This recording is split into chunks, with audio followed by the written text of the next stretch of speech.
Welcome to a new episode of the podcast. Vox Agent is made by AI for business executives that work with AI. Okay, let's dive right in. We're looking deep today into something, well, pretty fundamental. Definitely. A real transformation in how we all interact with information online. We're focusing specifically on Google's AI mode in search, and we're using the material you've provided to really unpack what this means. That's right. This was announced back in May 2025 at the I/O conference. And it really wasn't just some minor tweak. Yeah. It's probably the most significant shift in, well, information retrieval since Google started. Right, and the core change. It's moving away from just showing a list of links Exactly. to giving you interactive conversational answers. Right. Directly in the interface. So our mission today for this deep dive is really to get past the headlines. Yeah.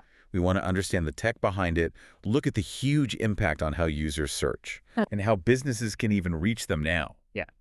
And crucially, for you listening, identify those urgent strategic moves you need to think about.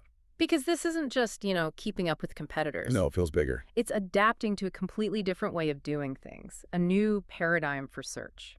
So while sure, competitive pressure from like ChatGPT and others played a part, Of course. the analysis suggests Google's actively trying to redefine search itself. Yeah, reimagining it, turning it into a platform for conversation, and, this is key, a platform for actually doing things, getting tasks done. Okay, this is where it gets really interesting. What's actually driving this? Yeah. Under the hood. Right. We're told it's Google's own Gemini 2.5 AI model. Yep, proprietary and specifically tuned for search tasks. But there's also this mention of query fan-out technology. Ah, yes. That's fascinating because of the scale. How so? Well, instead of just looking up one thing, query fan-out lets the system run hundreds of related searches simultaneously, all across Google's huge index. Wow, hundreds. Yeah, so it can pull together information incredibly fast and build these really comprehensive, almost research-grade responses. Especially with things like deep search. Exactly. It feels less like a quick search and more like, I don't know, having a super fast research assistant.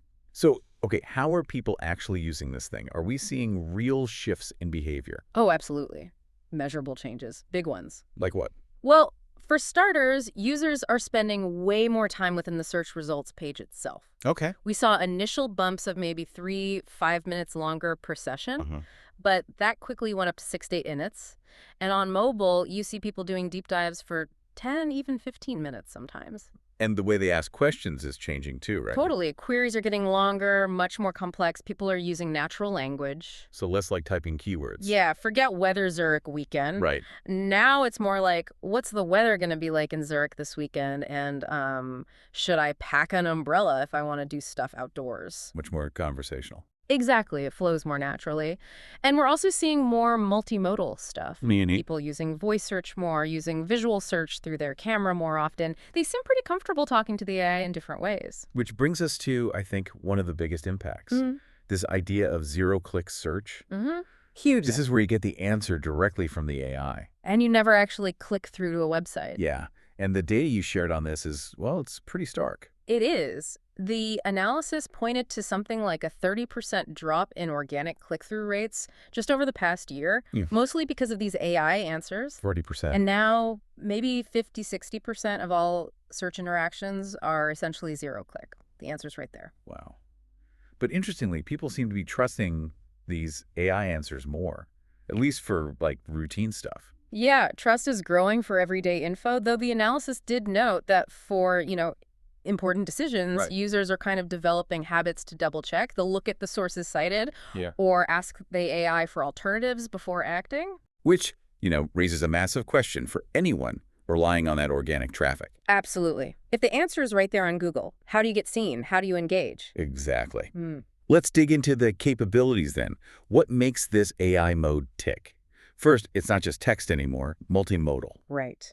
Big time. It integrates really tightly with things like Google Lens. So you can use your camera. Yeah. Point your camera at, say, a gadget that's not working and ask for troubleshooting tips. Or point it at a complex diagram for an explanation. Okay. Or, translate a sign in another language and then ask follow-up questions about it.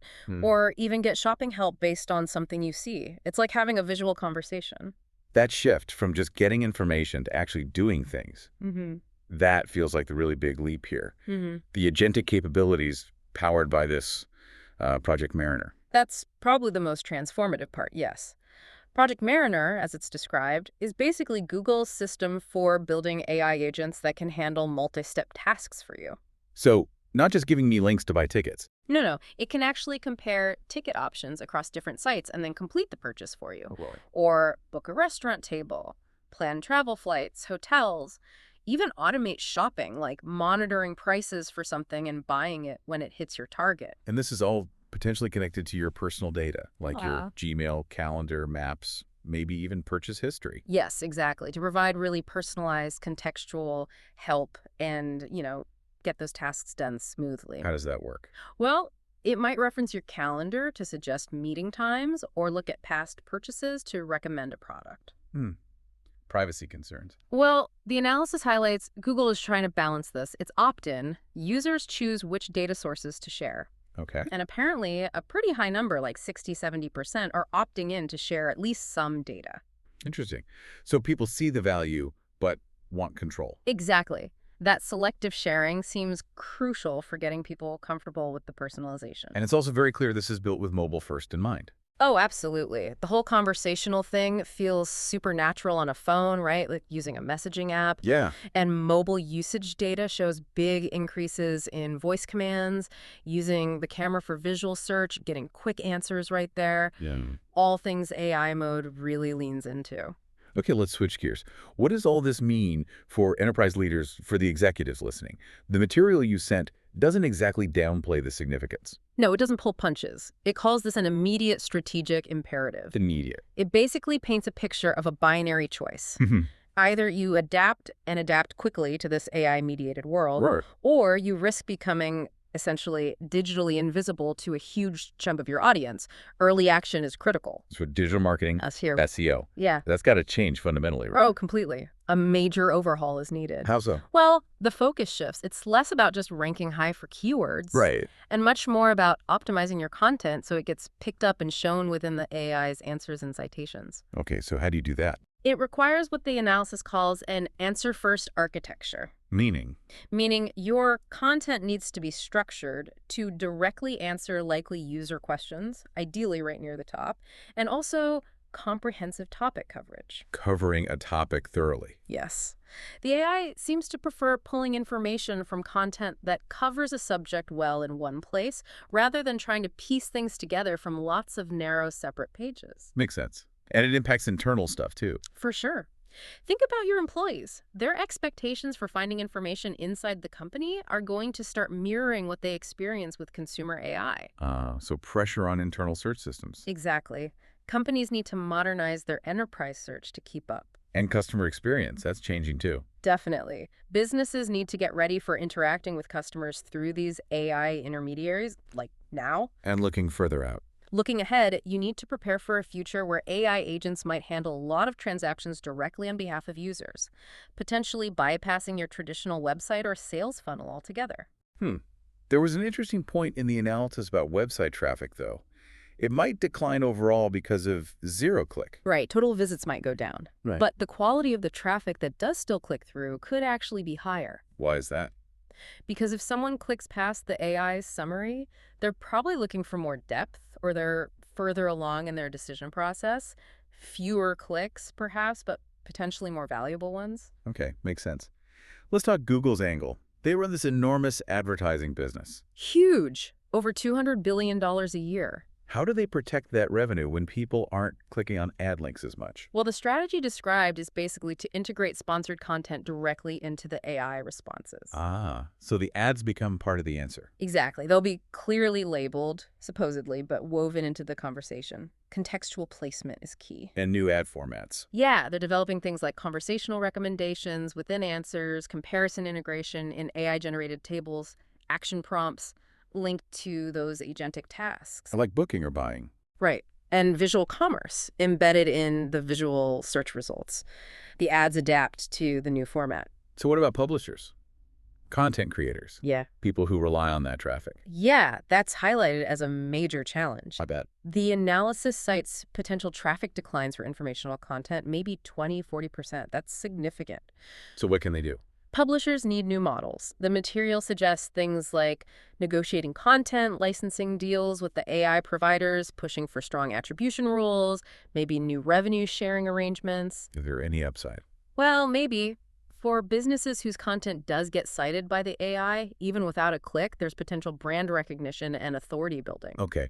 And competitively, how does this AI mode stack up against others? The competitive analysis provided was pretty insightful. It suggests Google's AI mode gives them clear leadership on several fronts, such as, well, their own Gemini 2.5 model trained on their massive web index, the native integration into search, not just a sidebar, the deep hooks into personal data like Gmail and Calendar, which others don't really have access to, superior multimodal input text, voice, image, even live video. Those robust agentic capabilities for actually booking and buying things. Wow.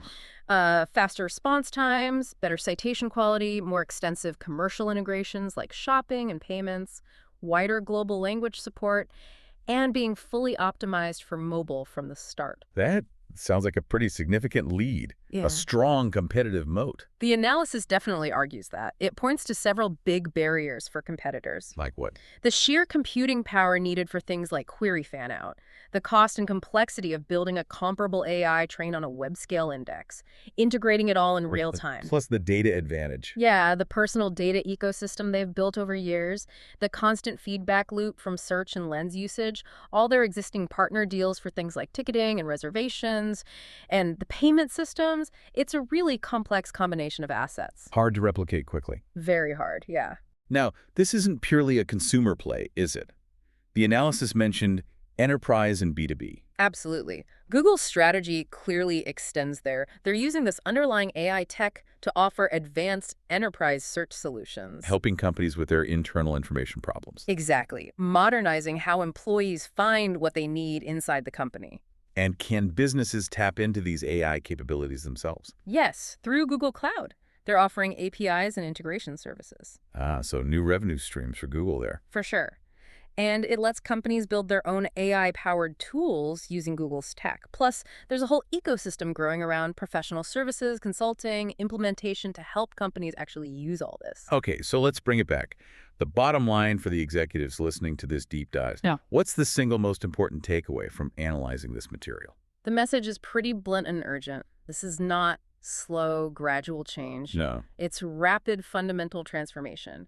Companies absolutely must start adapting their digital strategies now. The speed of the rollout seems key here. Exactly. Going from limited tests to broad availability in just months really underscores the pace.